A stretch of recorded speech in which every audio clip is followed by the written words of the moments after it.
Bismillah ar-Rahman ar-Rahim, au nom de Dieu, le clément, le miséricordieux. Que la paix de Dieu soit sur son prophète Muhammad et sur sa famille bénie et infaillible.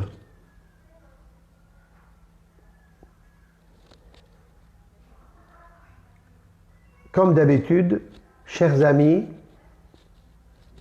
enfants et adultes, j'attends l'arrivée de mon associé dans ces cours, à savoir Isabelle Prel-Semaya, mon épouse. Voilà. Donc moi, je suis toujours en attente. En tout cas, c'est pas grave. Je vais commencer à parler un peu parce que dans les séances précédentes, nous avons parlé de la croyance en Dieu, de sa justice, sa sagesse, et aussi on a parlé un peu du remerciement envers lui. Et nous avons dit, de toute façon, nous allons dire aujourd'hui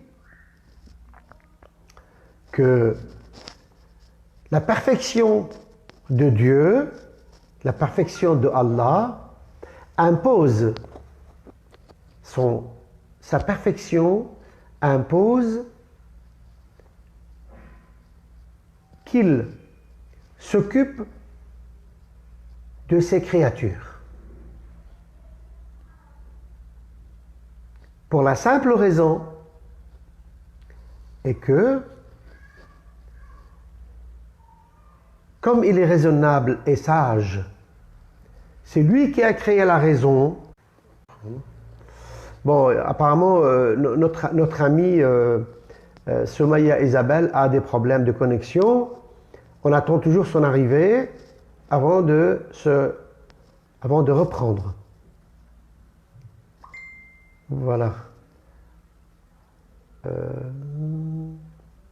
Voilà. Bon, j'espère que... Voilà. Donc voilà, elle est là.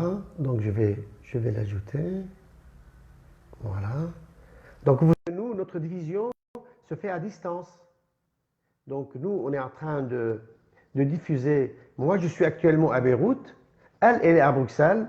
Et vous, vous êtes éparpillés un peu dans l'Europe. Alors maintenant, voilà. Merci beaucoup pour vos signes et vos appréciations. Voilà. Donc j'attends toujours l'ajout de ma partenaire et de mon associé dans cette séance. J'espère qu'elle va arriver.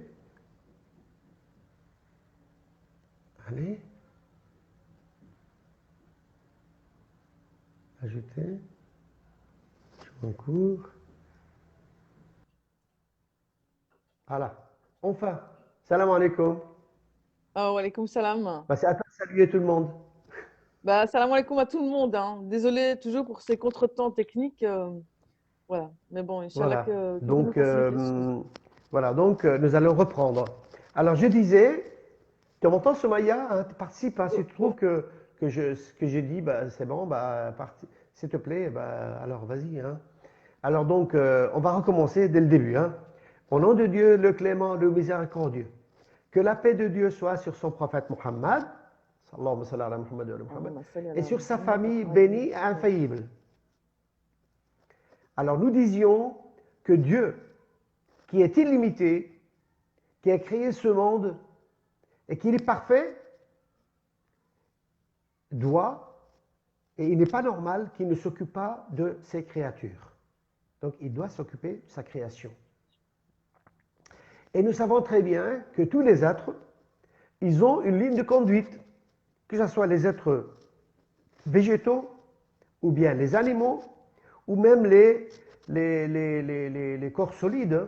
Ils ont des règles, ils ont des lois qui régissent leur vie. Et l'homme, c'est le seul être qui est libre, qui a une liberté et qui peut choisir son trajectoire de vie. Il peut choisir sa vie. Il peut faire le bien ou le mal. Il peut faire la réussite ou bien l'échec. Il peut se faire guider, suivre un bon chemin ou bien se faire égarer en suivant le mauvais chemin. Cet homme aussi a été créé pour un objectif, parce que si Dieu est raisonnable, il a créé la raison, il a créé l'homme pour un objectif. Un objectif quoi? Raisonnable aussi. Un objectif sage aussi. Un objectif qui a de la valeur. Et l'homme, tout seul, puisqu'il peut se perdre, comme il peut trouver le bon chemin, Dieu, par sa générosité, lui a envoyé une guidance.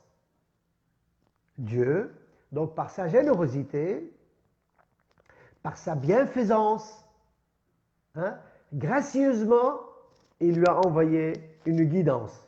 Qui est cette guidance? C'est les prophètes. Dieu a envoyé les prophètes aux hommes afin de les guider dans le bon chemin, afin de les aider à trouver le bon chemin. Maintenant, la question qui se pose, excusez-moi, le début de cette séance était un peu lourd, mais je reprends. Donc Dieu a envoyé des prophètes pour faire le lien entre lui et les êtres humains. Il leur a envoyé des prophètes pour leur guider dans le bon chemin, vers le bon chemin, pour atteindre la bonne destination. Maintenant, la question qui se pose, comment peut-on faire confiance? C'est une question que je vous pose. Est-ce que tu as quelque chose à dire, Somaya? Ben, elle est partie. Je ne sais pas ce qu'elle a, Somaya, en tout cas, mais elle n'est pas avec moi. Ajouter. Je vais l'ajouter encore. Alors, donc, c'est la question qui se pose maintenant. La question qui se pose, comment peut-on faire confiance à ces hommes qui sont venus à travers l'histoire, qui disent que nous sommes envoyés par Dieu, nous sommes des prophètes, qui prouvent qu'ils disent la vérité. Alors nous savons aussi qu'il y a des charlatans, c'est des gens qui ont prétendu, qui disent voilà, moi je suis envoyé de Dieu, mais en fait il n'est rien du tout. Peut-être il est envoyé par ses propres hallucinations, par son propre imagination, par sa prétention gratuite. Alors comment peut-on être sûr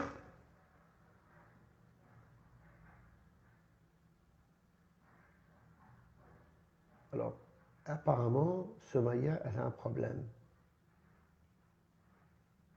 Bon, c'est pas grave, de toute façon, en continue, elle doit nous suivre. J'espère qu'elle va nous suivre.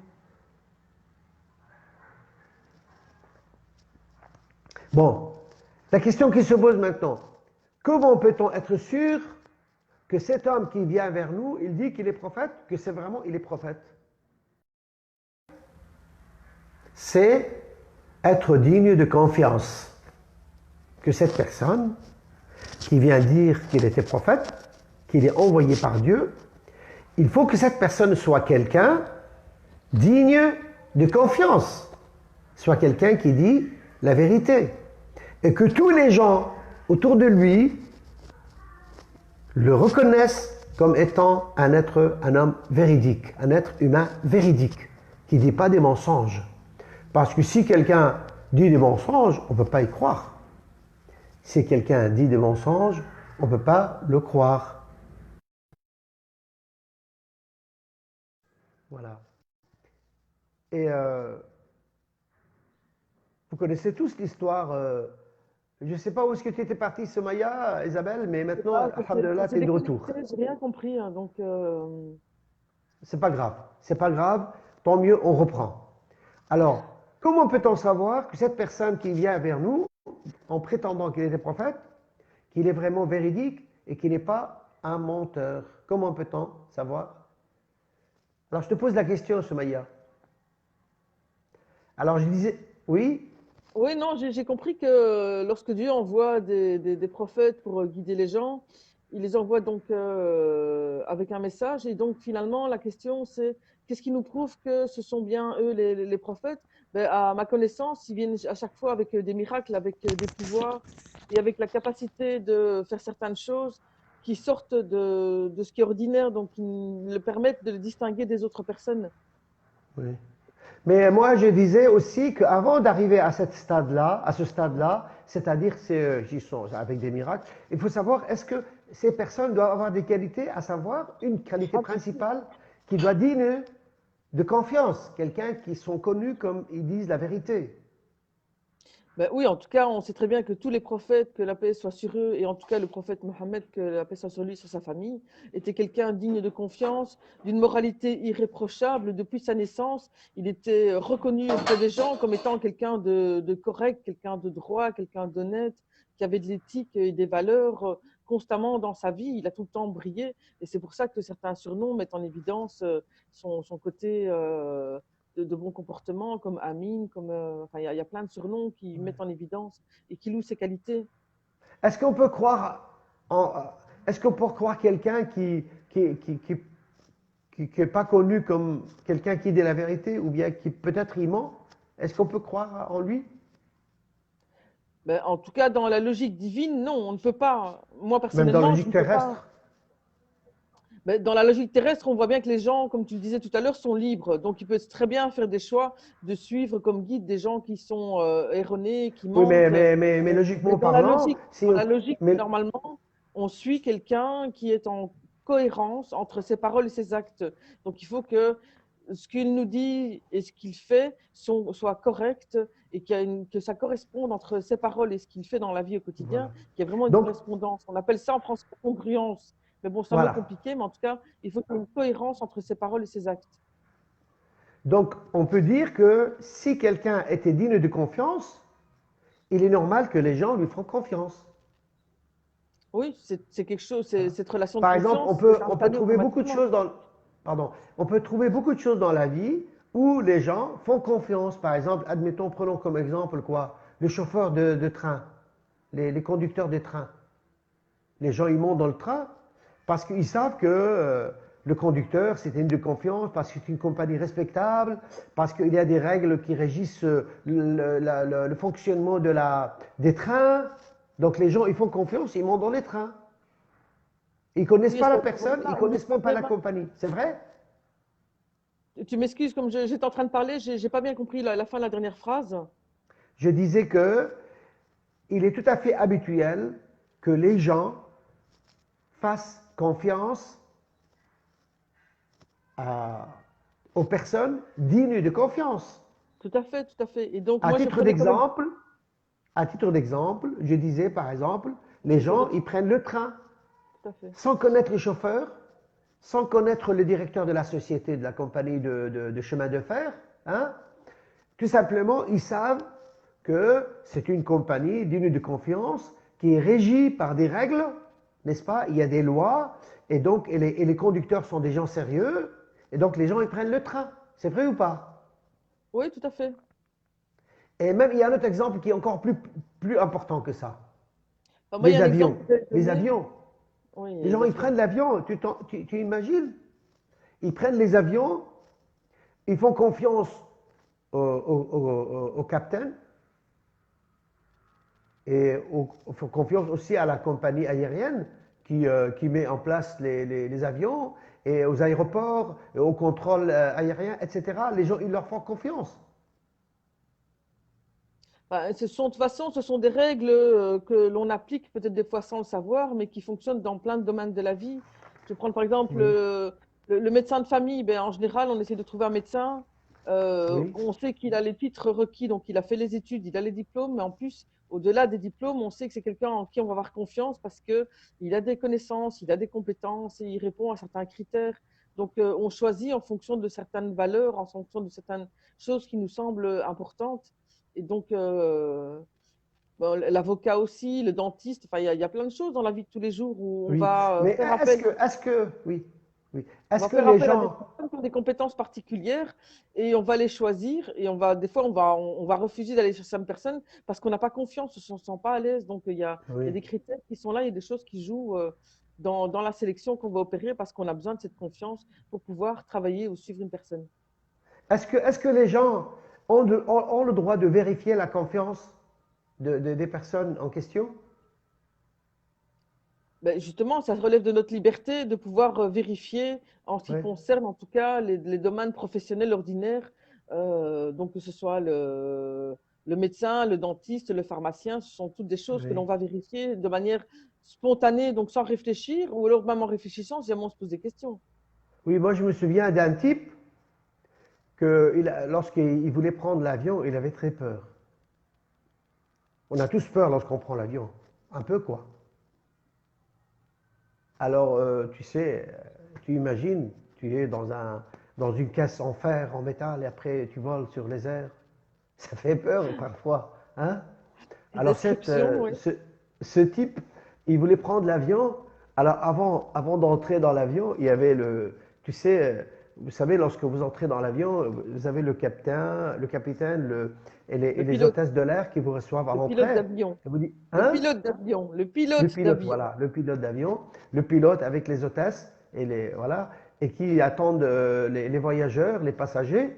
Et puis ce type, cette personne, avant d'entrer dans l'avion, il leur demande, est-ce que vous avez bien huilé cet avion-là? Est-ce que vous avez bien tout contrôlé? Est-ce que le moteur il fonctionne bien? Non, non, non, il commence à poser des questions. Et bien sûr, les gens, qu'est-ce qu'ils font dans ce cas-là? Ils rigolent. Il commence à rire. Comment ce type, il demande pour être sûr, là. Donc, mais c'est-à-dire, pourquoi il rigole? Tu sais pourquoi il rigole, ce Maya, Isabelle? Ben, parce que pour eux, ça fait partie de leur boulot. Ce sont toutes des tâches qui sont faites à l'avance. Donc, le fait que Que quelqu'un c'est ait tellement autant de doutes, évident. suspicion, ça met en évidence qu'il a vraiment un gros souci et qu'il n'a pas confiance dans les compétences de la compagnie et du personnel qui est à sa Oui. disposition. C'est tellement évident que c'est normal, il y a pas à poser des questions. Bon, voilà, mais lui, il a posé des questions et puis il a fait rigoler les gens. Mais toutefois, il y a aussi des charlatans, hein, qui abusent de la confiance. Par exemple, ceux qui prétendent qu'ils sont prophètes. Il y a des gens qui viennent te dire, voilà, moi je suis prophète, alors qu'il n'est pas prophète lui. Il n'est pas prophète, il dit, voilà, moi je suis envoyé par Dieu, écoutez-moi, obéissez-moi. Il prétend qu'il est prophète. Alors tu connais l'histoire de ce type, c'est du temps des califes, des abbassides. Alors il y a un type qui dit, voilà, moi je suis envoyé par Dieu, je suis prophète. Bien sûr, les gens contestaient sa parole. Ils disaient, comment ce type, il prétend qu'il est prophète, alors qu'il n'y a plus de prophète après notre prophète Mohammed. Il n'y a plus de prophète, c'est fini. Comment lui, il prétend qu'il est prophète? Alors lui, il a dit, oui, le prophète Mohammed, il a dit, en langue arabe, je vais dire, hein, il a dit, la nabiyya ba'di, pas de prophète après moi. Pas prophète après moi. Là, non. C'est-à-dire, bon, en langue arabe, ça veut dire C'est la pas négation. prophète après moi. C'est-à-dire pas de prophète après moi, c'est-à-dire là, nabiyya, là, ça veut dire non. Prophète, non prophète après moi. Non, ça veut dire, si je traduis littéralement, ça veut dire non prophète après moi. Alors on lui a dit, comment tu prétends que tu es prophète après le prophète? Alors le prophète, il a dit, non prophète après moi. Il a dit, non prophète après moi. Il a dit, ouais, justement, moi je m'appelle non. Moi, mon nom, c'est non. Moi, je m'appelle non. Il a dit, moi je m'appelle non. Alors c'est moi le prophète parce que le prophète, il a dit, non prophète après moi. C'est-à-dire, moi je suis le non. Alors moi je suis prophète. Bien sûr, les gens, ils commencent à rigoler. Les gens, ils commencent à rigoler, mais l'histoire n'est pas finie, hein. Les gens, ils disent, voilà, tiens, c'est un type qui prétend qu'il est prophète. Et il dit que le prophète a annoncé sa venue parce que lui, il s'appelle non. Alors tout le monde, là, ils l'ont amené chez le juge, chez le calife, pour vérifier la véracité de sa parole, la vérité de sa parole. Et une fois, elle était devant le calife et le juge et les ministres de l'État. Ils ont dit, comment toi tu prétends que tu es prophète? C'est une prétention grave. Tu veux induire les gens dans l'erreur. Tu veux les faire égarer les gens. Tu prétends que tu es prophète alors qu'après le prophète Mohammed, il n'y a pas de prophète. Il a dit, moi j'ai des preuves. Là, je ne t'entends plus bien, hein. Il a dit, Je ne sais pas si ça vient de chez moi. il a dit, est-ce que tu m'entends bien maintenant? Non, c'est très faible. Je ne sais pas C'est si très les autres faible. t'entendent bien, Bah, c'est très désolé, faible, hein. c'est pas de ma faute, hein. Je ne sais pas ce qui se passe. Bon, en tout cas, je ne sais pas. Si les autres n'entendent pas, alors peut-être c'est ton écouteur, hein, qui a un problème. Bon. Alors, une fois présent devant le Moi, je calife, les n'entends plus rien, hein. juges, hein, Je n'entends pardon, plus rien, hein. Attends. Est-ce que tu entends mieux maintenant?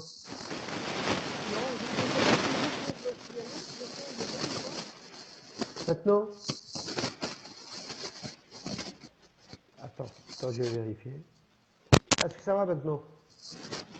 Tu m'entends? Hein?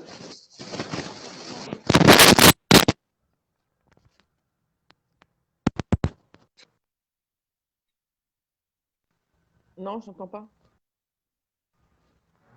Est-ce que tout le monde entend? Est-ce que les autres peuvent signaler s'ils entendent bien ou pas?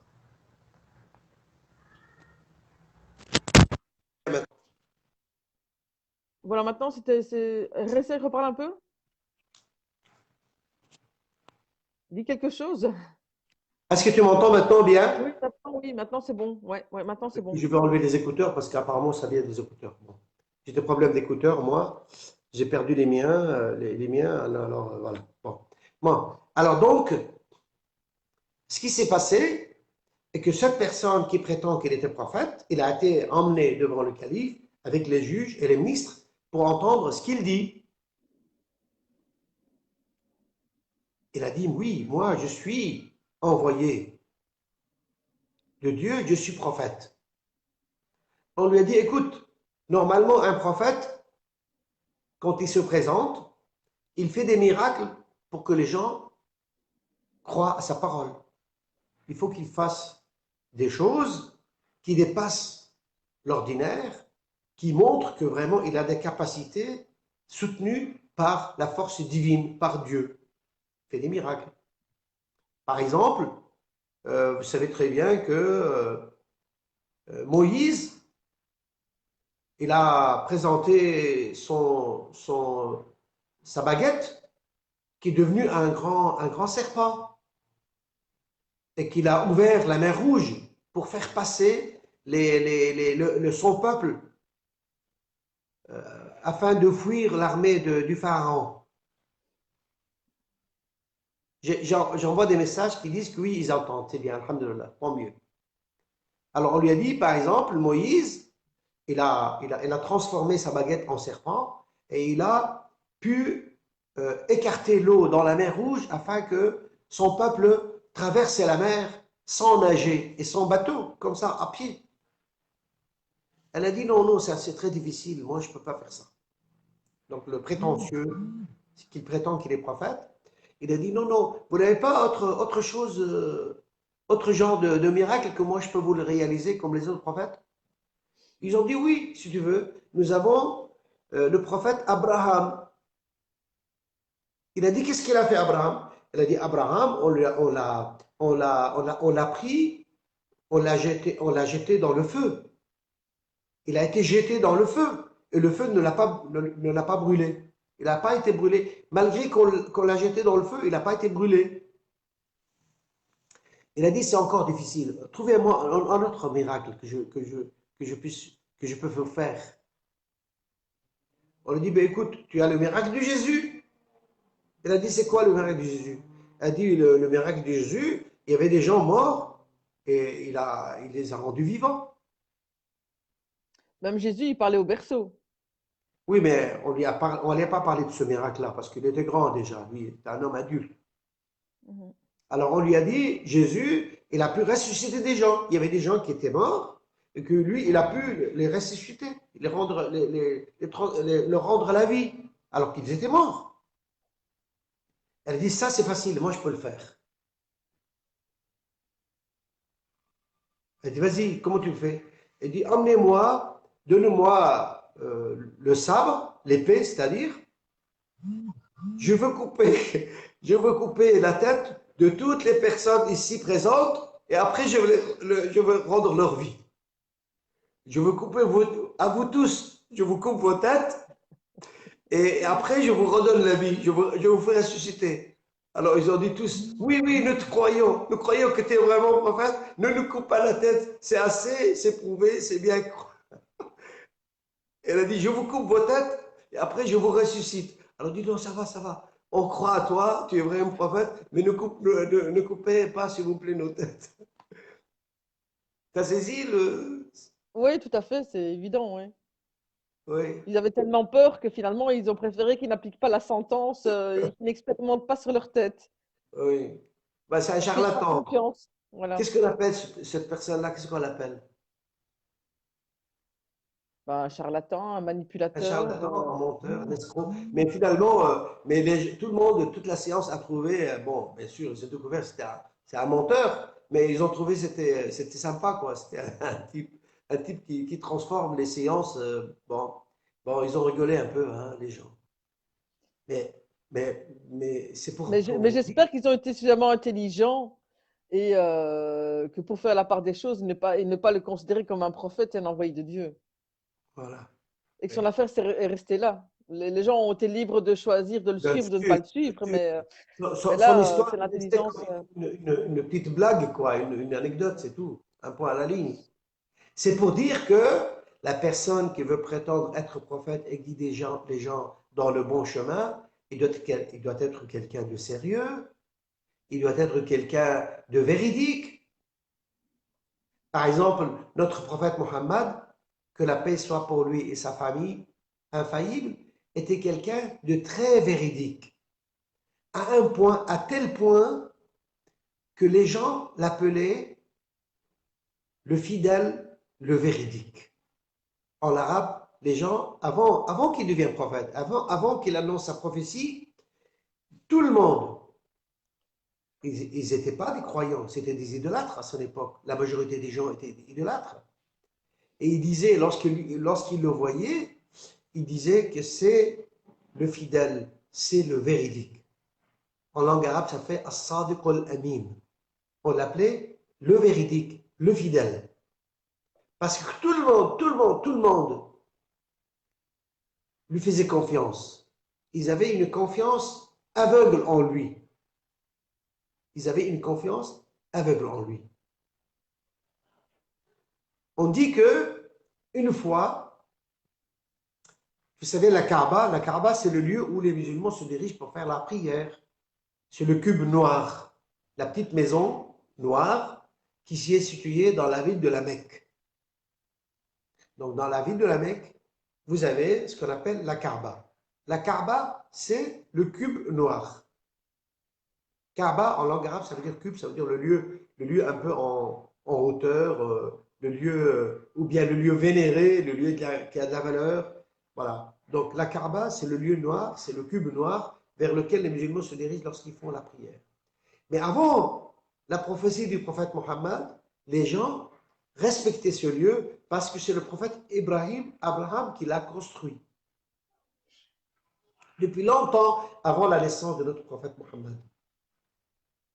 Et puis, pour une raison, la maison noire, la Kaaba, s'est détruite.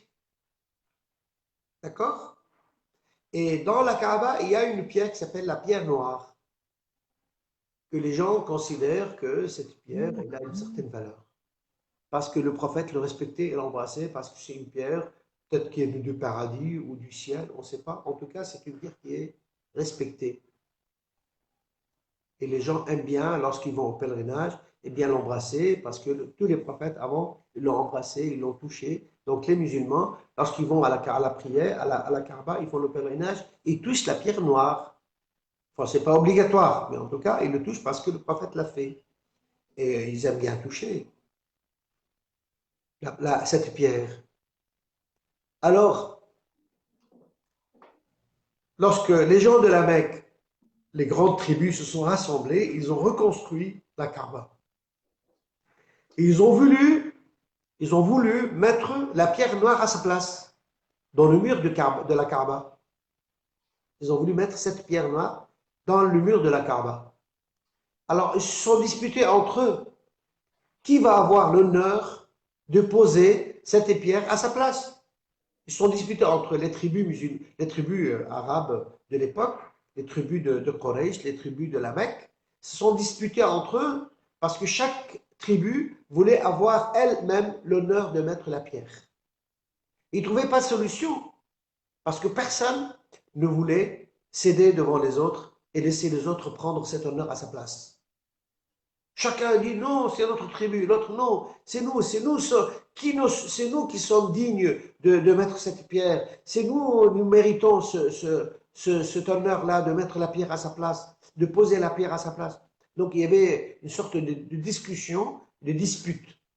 Ils ne savaient pas quoi faire. Du loin, ils ont vu venir le prophète Mohammed. À l'époque, il n'était pas encore prophète. Et tout le monde avait confiance en lui et l'aimait. Et il était tellement apprécié par eux, ils l'appelaient le véridique, le fidèle. Alors ils ont dit, voilà, on va laisser cette personne juger entre nous. Qui va poser la pierre à sa place? En indiquant le prophète Mohammed. Alors tout le monde a accepté, il dit oui, oui, c'est une personne digne de confiance. C'est une personne fidèle, c'est une personne véridique. On peut avoir confiance en lui, c'est lui qui va juger qui va avoir l'honneur de poser la pierre noire à sa place. Tous les gens de la Mecque nous ont dit, voilà, Mohammed, c'est la personne qui est digne de confiance. Mohammed, que la paix de Dieu soit pour lui et sa famille bénie infaillible. C'est Mohammed, c'est lui. C'est cette personne-là. C'est ce personnage-là en qui nous avons tous confiance. Et il va régler le problème entre nous en désignant la tribu qui aura l'honneur de poser la pierre noire à sa place. Et puis, ils attendaient son arrivée. Lui, le prophète, il arrivait doucement.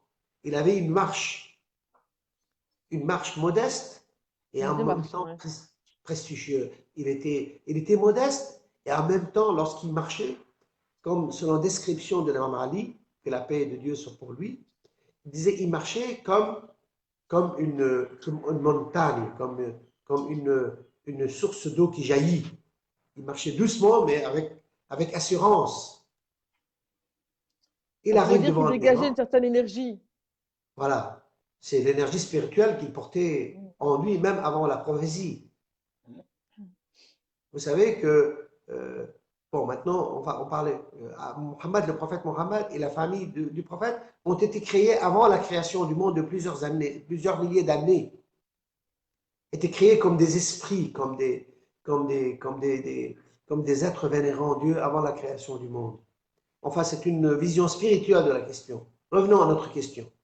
Donc, une fois le prophète arrive devant ces gens-là, qui étaient regroupés, et qui se disputaient l'honneur de poser la pierre noire à sa place, on s'est adressé à lui, on lui a dit, voilà notre problème. On a tous confiance en toi, nous te faisons tous confiance, alors juge, ô Mohammed, le véridique, le fidèle, juge entre nous qui aura l'honneur de poser la pierre noire à sa place. Regardons tout le monde et comprenons la situation. Il a dit, apportez devant moi une couverture, s'il vous plaît. Une couverture. Tout le monde s'est étonné. Pourquoi faire une couverture? Une couverture?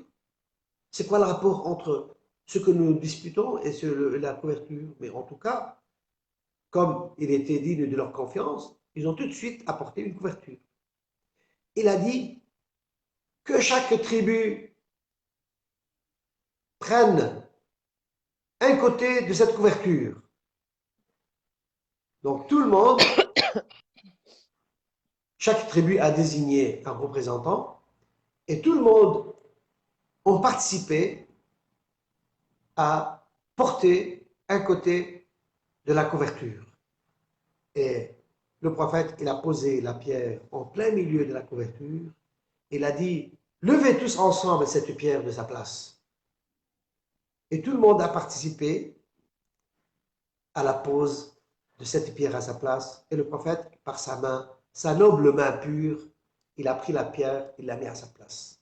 Et tout le monde était content et satisfait par la sagesse de notre prophète Mohammed, même avant qu'il devienne un prophète. Avant de devenir prophète, notre prophète Mohammed était quelqu'un qui a gagné la confiance de tout le monde. Il était toujours disait la vérité. Tout le monde le prenait comme un dépositaire de ses biens. Si quelqu'un avait quelque chose à déposer, un message, une somme d'argent, À quelque confier. chose qui a besoin de déposer avec quelqu'un de confiance, il cherchait toujours Mohammed pour lui donner, pour lui faire confiance. C'était l'homme que tout le monde acceptait et l'appelait comme étant le véridique et le fidèle. C'était ça, le prophète Mohammed.